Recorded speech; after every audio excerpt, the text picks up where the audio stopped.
All right, we're gonna start up here at the tongue of your unit. You have a manual tongue jack. You crank it one way, the jack goes down. You crank it the other way, the jack goes up. This is for hooking and unhooking of the vehicle. You've got your 7-way connector here that's going to connect to your vehicle, that's going to give you your reverse lights, your turn signals, and your brake lights while you're connected to the vehicle. You've got your emergency brake cable here that's going to connect at some point securely to your vehicle. And if for whatever reason this unit here comes unhooked from your vehicle, this is going to tug and it's going to pull your emergency brakes, which are going to lock the brakes up on your unit so that way it doesn't go careening back down home. You've got your tow chains here at the bottom, and all of your 7-way and your tow chains are going to sit nicely in this saddle when they're not in use. They're going to go there. Behind your tongue jack and behind your electronics and everything for hooking up, you've got your 20-pound propane tank here that's fed into the unit by an even flow regulator. So as soon as you open this up, it's going to start drawing propane to the unit. Behind all of that, you've got your 12-volt battery that's got its cables that run underneath the unit in that loop. We're going to come to the side here. This is going to have this is your VIN sticker and all the important information for your tires. Your tires are at 60 PSI. They're going to tell you it here, and they're going to tell you it on the tire. So you want to make sure that you go off of the tire and this sticker here when you're going to airing them up if they're ever low. We'll come down here. You've got your freshwater connection port right here. This is where you're going to stick your hose and regulator at in order to fill your fresh tank for the unit. I recommend a pressure regulator because you never know the PSIs of the source of water that it's coming from, and that regulator is going to keep it at a constant, steady PSI rate. If you don't have that regulator on the end of your hose, you run the risk of popping a water line and causing a leak somewhere either outside of the unit or inside the unit. Underneath that, you've got your 36-foot, 30-amp shore cord that's going to plug into a 30-amp outlet, and it is secured to the unit by a tension ring. You're going to undo that ring, you're going to give it a quarter of a turn, you're going to pull it out. That's how you're going to disconnect the shore cord from the unit. To plug it in, you're going to match up the prongs to the holes on the plug-in. You're going to push it in, you're going to give it a quarter turn, you're going to tighten this ring down. When you've got your unit plugged in, you want to make sure that this ring is tight, because this is what creates a watertight seal to keep any sort of dirt, water, or the elements outside of your connection port and makes it a solid connection. When this isn't plugged in, you want to make sure that this cap is down and over the outlet, so that way, again, no water or dirt or elements get inside that and cause a short or somewhere else like that. Up underneath the unit, you've got your freshwater tank drain here. The cap, when the cap's not on it, I store the cap in the hot water heater compartment, so that way it never gets lost and it's never separated from the vehicle. This white port down here above the tires is your city water connection. This is where you're going to hook that same hose and regulator up, and once you have your hose and regulator hooked up to this and you turn the water source on, you'll never have to turn your water pump on, or it won't draw water from your fresh tank. So this is where you're going to want to hook up if your park or campground is providing you with water. Your tires, again, they're aired up to the proper PSI of 65, and all of the lug nuts have been torqued to 100 foot-pounds as per the stickers on the side of your vehicle and on the information registry sticker at the front. This is your hot water compartment. Again, here's the cap for your freshwater tank drain, which I will make sure is on the drain before you go to leave. It is a gas hot water heater. So when you go to start your hot water heater, when you go to light your hot water heater, you always want to make sure that there's water in the tank. And in order to do that, one of the quickest ways is you can apply some simple pressure to this. You can hear it hiss. There's no water currently in the tank. If there was, when you have water in the tank, you can slightly put pressure on this valve here and water will come out of the release valve. That's how you know that there's water in your tank. You turn it on by a button on the control panel. It'll flash, or it'll turn on, and then the little DSI light will come on and it'll try to light. If for whatever reason it doesn't light after the first couple times, you can hit this button here and you can reset that. Up underneath it, one of the ways you can drain it when it is full of water is this anode rod here. What this anode rod does is it is a steel rod that goes into your tank, and the impurities in the water will eat this up before they damage the inside of your tank.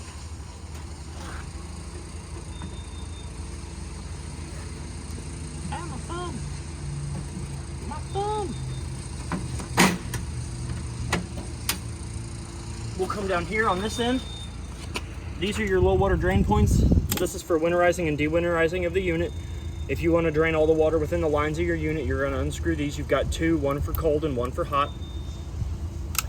These are what's going to allow all the water that's currently in the lines, that's pressurized in the lines by either the city water or the water pump. It's going to allow those to drain freely. This doesn't drain your fresh tank. Down below that, you have your sewer connection. When you have your sewer hose hooked to this and it's draining into the proper sewage dump site, you can open up your black tank first. You always want to make sure you do black first and then gray. This is your black tank, and this is going to be your gray tank. This is going to be for your shower and your kitchen sink.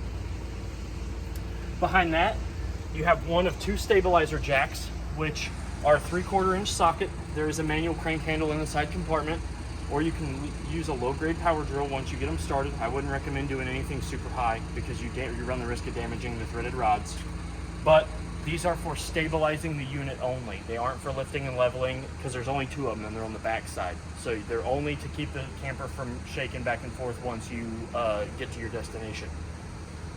Above that, you have your park provided cable outlet here. So if the park or campground that you're staying at is providing you with TV services, this is where you're going to hook up your coaxial cord to in order to get their services into your unit. We'll come on the back side here. You have a mount for a backup camera if that's what you wish to get on, if that's what you wish to buy later on in the future. And you do have a ladder receiver if you want to purchase a ladder that gives you roof access later on down the road as well. Your license plate will hook up here underneath the Parkland RV logo. You've got your second stabilizer jack here on the door side.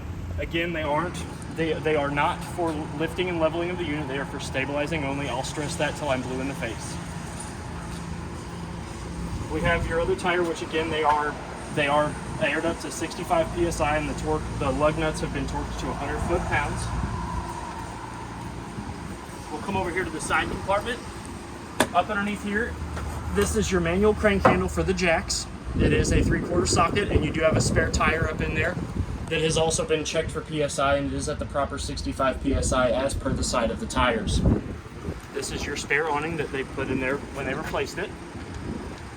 And this is an outlet that you've got in case you want to purchase an outside solar that you can plug in for an additional solar charger. You also have an outside outlet right here. Outside 110 outlet, GFCI protected, and for whatever reason, if that was to go out, you can reset that with either the breaker box or the master GFCI reset. We're going to go up inside the unit. You want to make sure that the stairs are down before we go into it. They're on a rail. You're going to lift them down. You're going to lift the bottom step and rotate it downward. That's going to give you the most secure stabilization for your stairs. Once we come up inside the unit, you've got your fire extinguisher right there on the inside of the threshold. This is the brain of your unit. This is the control panel. It's got 4 buttons here that are going to read off this LED light and their tags. For the battery button, you've got L, F, G, and C. As long as it's plugged in, which it currently is, you're going to get all 4 of your lights. This is going to tell you your battery level, but it's only going to tell you your battery level if it is not plugged in. The next button here is your fresh tank button. It's going to read the empty 1/3, 2/3 full. Right now it's empty because there's no water in the unit. The next button over here is your black tank, which is going to be your toilet. It's also going to read off the empty 1/3, 2/3 full. And then we've got your gray tank, which is going to be all of the other water fixtures, such as anything in your bathroom, such as your shower, your sink, and then your kitchen sink. It's also going to read off the empty 1/3, 2/3 full. The next buttons down here in this row are your water pump. You're going to flip this on. The light's going to illuminate. You're going to hear a thump and bump. That's the water pressurizing in your lines, and that'll stop periodically once there's no more air in the lines. If it continues to thump and bump, you're going to want to turn on all of your water fixtures, which is going to let any of the air out, and then that thumping and bumping should subside.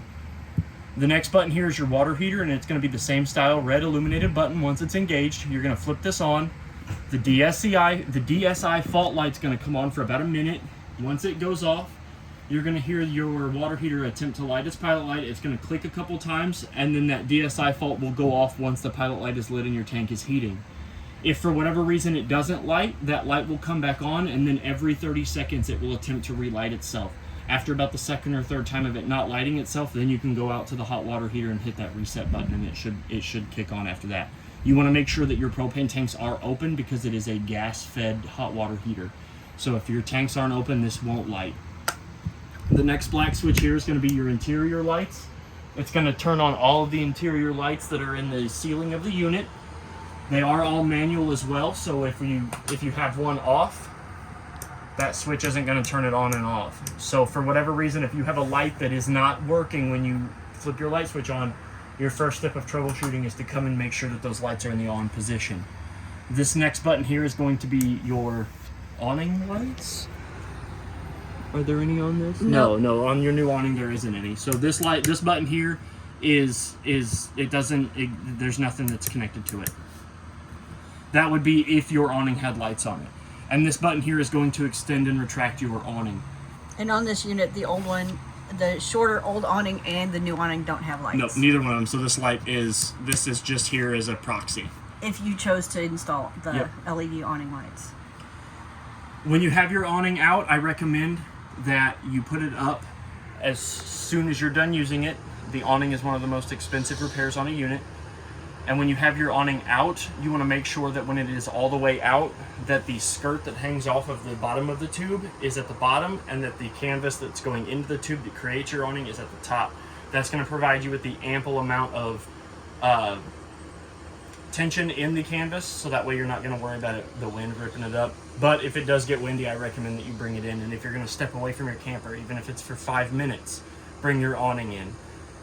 There are 2 pivot points on either side of the awning arms. Once they are all the way out, they're going to be the bottom arm on the 2 awning arms that come out. We're going to go ahead and run this out so I can show you those. Before you run it out, you'll need to pull your door just a little. Yep. And this is your new longer awning that they installed for you. So down is going to bring the awning out. I'm not going to run it all the way out because I don't want to run the risk of hitting that other unit. But we'll bring it out some and I can show you the pivot points. So the bottom middle arm on all of those units, the bottom one with the little dial on it, that's going to create, you're going to undo that dial and you can push those in and out, and that's going to create a steeper pivot point in your awning. That's going to allow the water, depending on which direction you push those bars in and out, that's going to create a pivot point, which is going to either let water run off the back side, off of the front side, or if you decide to loosen those up and push them both in, it's going to give you a steeper angle on your awning to protect you while you're outside from either the sun or the rain. And again, once you're not using it, you want to make sure that it comes all the way up, which is up on the arrow button. That's going to bring your awning arms in, and you want to make sure that your awning arms are flush against the unit. Down and out, up and in.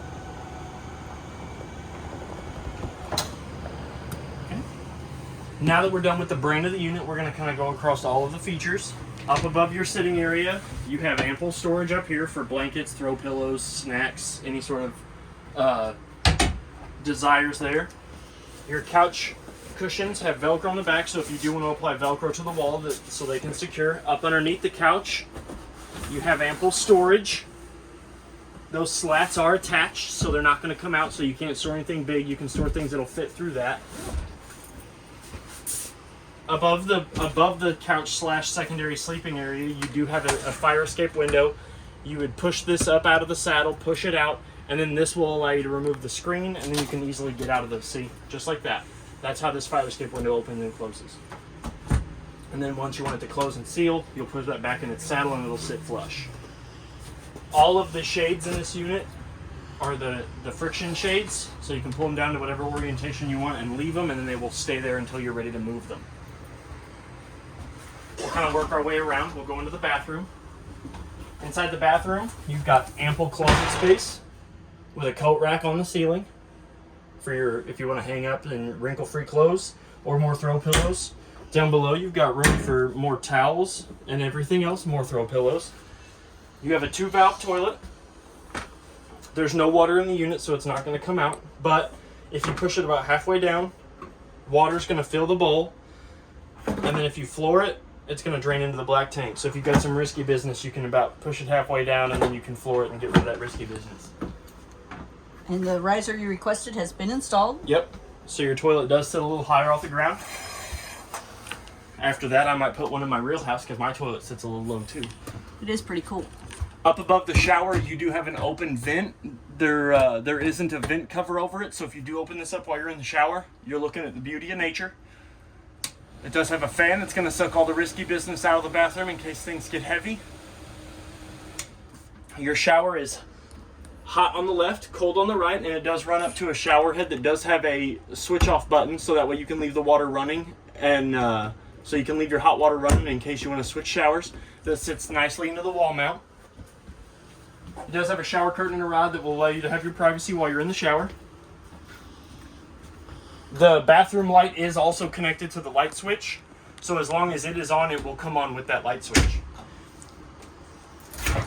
You have a nice little travel fridge. Its temperature control is up here in the corner. I'm going to go ahead and crank that to max. That way when you get here to pick up your unit, the refrigerator is ready for your snacks and stuff like that to go. Your freezer, you do have a little freezer drawer up here for your popsicles. I like popsicles. Love popsicles. Ample storage up here for any sort of kitchen appliances or anything else you want to put up here. It does have a GFCI protected 110 outlet on the wall there, so you don't have to worry about anything frying your circuits. Up above the kitchen area, you have more room for throw pillows and or snacks or pots and pans, whatever it is you want to keep in your kitchen. Below that on the wall, you have another protected by the GFCI circuit 110 outlet. You've got your standard mini blinds like you have in your house or home that that'll have a rod that'll connect to this that will turn and rotate your shades just like your standard mini blinds in your house, along with the pull cord that will raise and lower. They are locked in position for travel right now onto these wall clips that keep them from going anywhere. Your sink has two modes, blue dot for cold, red dot for hot. All the way up is cold, all the way to the side is hot, warms in between, and to draw water from it, you pull it outward. That's how you're going to get water from the unit. The sink does come with a stopper that just sets down in the unit. Nice little sink. You got a 2-burner gas stove here.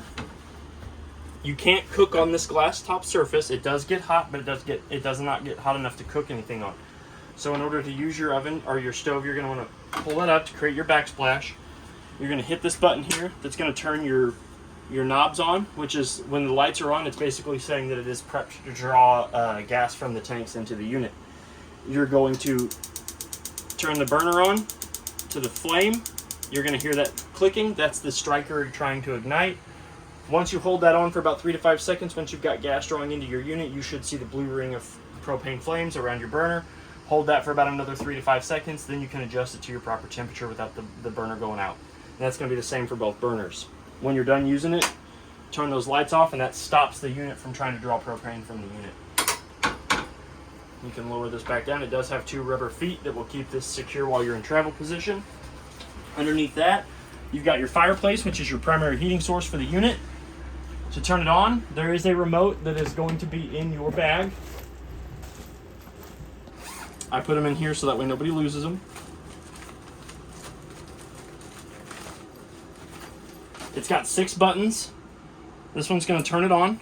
The red power button. You do have to have the remote pointed at the receiver in the fireplace to turn it on and off.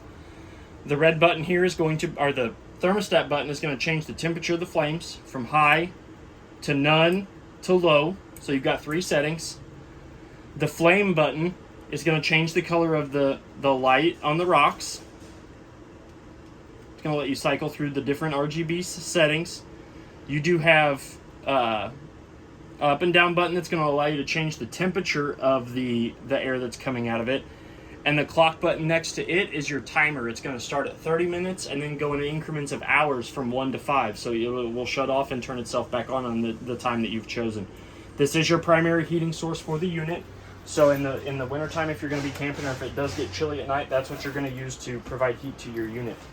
The remotes and everything else to that are in here in the bag, along with any sort of operating manual and or warranty information from the manufacturer for your appliances. Ample storage. This one here says that it's got an antifreeze inlet. You're going to want to pull this drawer out because your water pump's in behind this. Beneath that, you've got your circuit breaker and fuse boxes. All of the fuses and circuits have been labeled, and for whatever reason, if you have a fuse blown, a red LED light will illuminate and show you which fuse is actually blown, so that way you don't have to go guessing. That closes at the simple set of a button.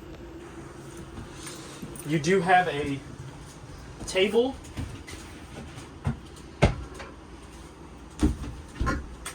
that's got friction held legs that will pop up, and you can set this table anywhere you want to.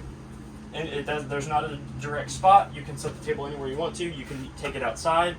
It is it's the same material that your countertop is, so it's going to be spill resistant and water resistant.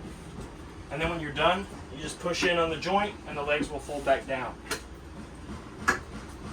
Beside the table, I moved the table so I could show you one of the three most important safety features is the LP and carbon monoxide detector, which is right here on the wall. It should have one solid green light, which is going to be the orientation that you're going to want to see the most. One solid green light means that there's no loose propane and no loose carbon monoxide. You're going to want to check the smoke detector, and kind of give your fire extinguisher a glance over about every 90 days, about every 3 months. And to test it, you're going to hold this button here. It's going to beep audibly. It's going to go through its cycle of testing, and then it should, if everything is good, go back to one solid green light. Above the bed is the third and final most important safety feature of your unit, the smoke detector. Again, you're going to want to check this every 90 days, and to do so, you're going to hold in the test button. It's going to beep audibly, and then once it turns off, it'll show you that it's tested. You're going to change the battery. It's a simple 9-volt battery. And then, the table. But on the side of the master bed, you do have mirrored closets. They're the same on both sides. They've got room enough for you to hang up your clothes and keep them wrinkle-free. Because we all want to look good while we're camping. Above that, you've got one single pass-through storage compartment for throw pillows, blankets, other things. They do close with magnetic latches, and they do have 2 separate drawers. They are one big storage, but they do have 2 separate drawers. On the wall beside each side of the bed, you do have a GFCI protected 110 outlet, and the window on the side of the bed over there is also another fire escape exit. Go ahead and push this all the way up at the top, because then if you lift up the edge of the bed underneath, it gives you access to your side compartment storage. So that way you can put things in there and you can get to them from the inside of your unit. Up here, last but not least, on this side of the wall, you've got your TV mounted, you've got your TV backer, which has a mount pre-installed. This will fit most little small flat screen LED TVs. Up above that, you've got your 110 GFCI protected outlet that'll allow you to plug your TV in. And beside it, you've got your inside cable output, which you'll plug your coaxial into this to the TV, and you'll get whatever the park or campground is providing you. Above us, we'll go over these last 2 things. Above us is our air conditioning unit. You've got a dial here that is going to show you a gradient from red to blue. There is no heating strip in it, so this is going to be air conditioning only. Then you've got your mode knob here, which is going to go from O to off, and then the fan sizes are going to increment in how hard the blower is going to go. So if we turn it, you've got fan, medium fan, high fan. Blue fan is low air. Blue bigger fan is high air. And then you're going to turn it all the way back to the off position. You've got your omnidirectional flow valves here. You can shut these both off, and you'll get no air. Or you can open up one and get air this direction, and you can close this one off and get no air to this direction, and vice versa. You can shut these off independently. And then these panels here open up into your air conditioning filters, which you can remove and clean and wash with water. And I will tell you that the cleaner that your air filters are in your air conditioner, the better this thing will work. You want to make sure that those have ample amount of air intake, and to do that you want to make sure that they're regularly washed. So I would do it roughly about every time you go to use this thing, just a couple hours before you leave. Pop these out, run some water under them, let them dry, pop them back in, and then you should be good to go. They're just like your standard filters for like your vacuum cleaner or whatever. If they're washable, you just take them out, run them under water, get the gunk off of them, let them dry, put them back up. And then above this, in the center of the room, you've got your other vent. Again, there's nothing keeping the elements out once you open this up, so you want to make sure that if it's raining or anything, you don't have this open. But it does have a vent fan for if you're cooking or whatever and things get risky. But you never want to run that fan when this is closed, because all you're going to be doing is letting hot air circulate around that fan motor, and it's going to burn that fan motor up. So you always want to make sure that if you're going to run that fan, that you've got this vent open. Other than that, I think that should be everything. If you have any questions, feel free to reach out to me here. My name is Trey here at Parkland RV. Happy camping and good luck, and thank you.